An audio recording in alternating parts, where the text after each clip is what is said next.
تهران، پایتخت ایران، شهری است با وسعت 730 کیلومتر مربع و با جمعیتی نزدیک به 15 میلیون نفر.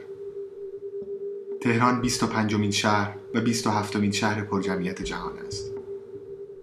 در این حال این شهر در فهرست آلوده ترین شهرهای جهان قرار دارد. سطح آلاینده های تنفسی تهران آنچنان بالاست که در طول هر سال دست کم 1 ماه در وضعیت بحرانی قرار می‌گیرد.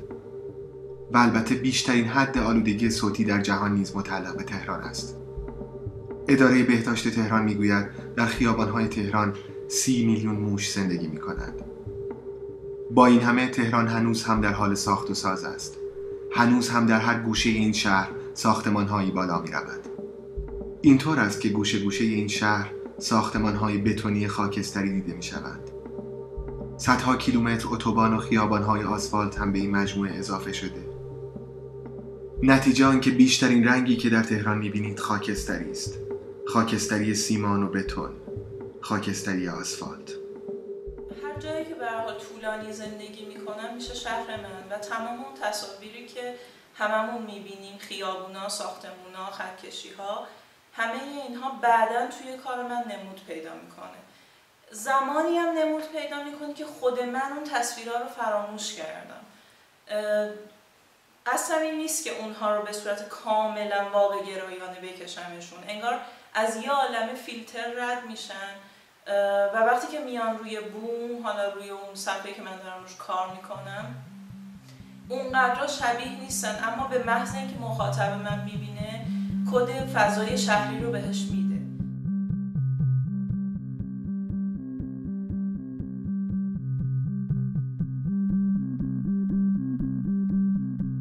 نغمه اصلانی به جای بازنمایی عین به عین فضای شهری راه دیگری برگزیده. او کارماده را به عنوان محور کارش در نظر گرفته و به جای بازسازی شهر خاکستری بافتی روی بوم می‌سازد که چیزی میان آسفالت و سیمان است. نغمه در مجموعه زیر پرچم بوم‌هایش را آسفالت کرده است. هر اثر از دور به نظر سطحی یک دست و خاکستری می‌رسد و وقتی کمی نزدیکتر می‌رویم بافت متراکم و در عین حال متخلخل شن و سنگریزه را روی بوم می‌بینیم.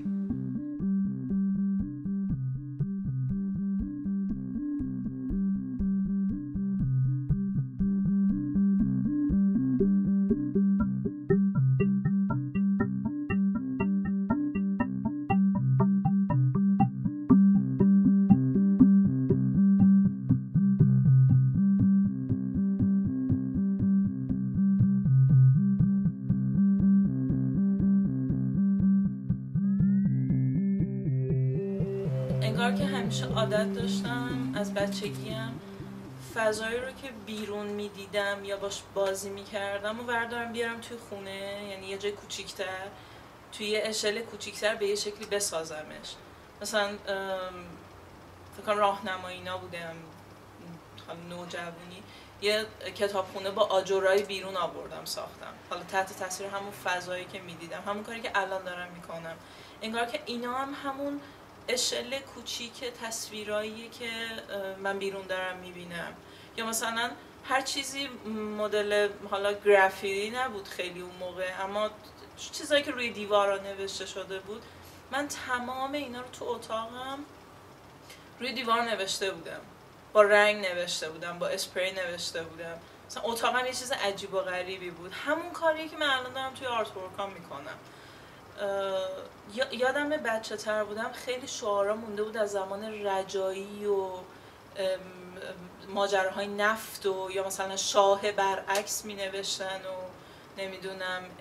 این رجایی رو خیلی یادمه، چون ما توی پایگاه نیروهوایی زندگی می کردیم. من یادمه توی تمام بلوک ها طبقه های مختلف این با این چیزا شابلونا رجایی رو نوشته بودن، شاه و برعکس نوشته بودن، یا نمیدونم این باید برگردد، یه همچین چیزایی. اینا همه برمیگشت به یه شکل دیگه از فیلترهای من رد میشد، میمد توی اتاقم.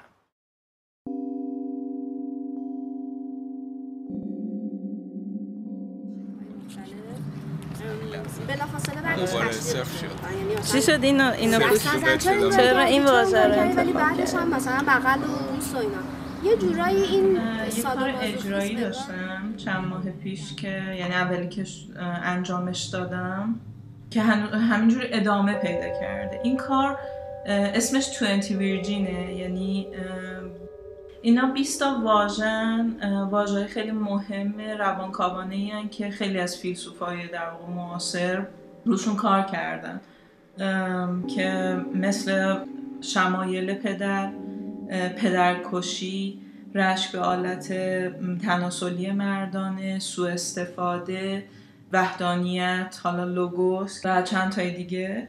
اینا 20 تا و من 10 تاشو برای این نمایشگاهی که عنوانش سرخ بود، حالا سرخ به هر معنی توی استیتمنتش بود، از جنگ، زندگی، زایش و خیلی چیزای دیگه، که من ویرجینیتی رو در واقع انتخاب کردم.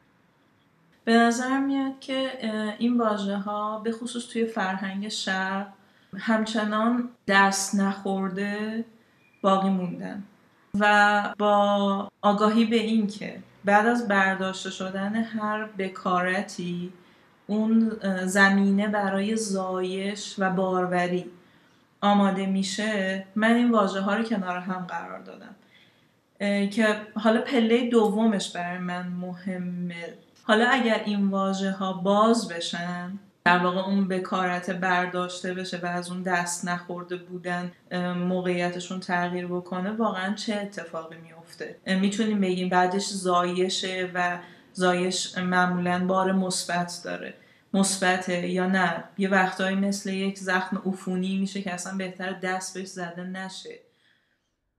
Why are you staring at me? My dress is bad? My dress is not correct? How do you know?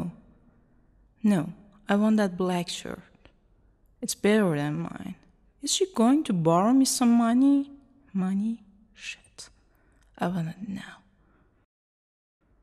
What was his perfume? I really like Dick and Y.